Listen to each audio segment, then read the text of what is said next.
The overrepresentation of Indigenous people over the last decade has continued. Canada's top prison watchdog says Black and Indigenous people continue to be overrepresented in prisons, and that racial discrimination, stereotyping, and bias are just as pervasive and persistent as before. I don't think the system has really changed much in the last many years. So while these findings are disheartening, unfortunately, they're not surprising.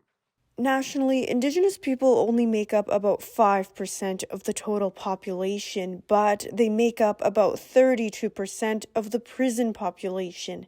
In Saskatchewan jails, it's much more dramatic. 75 to 80% of people behind bars are Indigenous. This legacy of colonialism is like right on the surface of Saskatchewan, and it hasn't changed much here in the last years, as with other jurisdictions across the country. The report also found that some inmates are facing even worse conditions than they did a decade ago. Advocates say more support is needed to prevent people from going to prison. The federal agency in charge of Canadian prisons spends almost $190,000 a year per prisoner. Fraser says that money could be better spent elsewhere.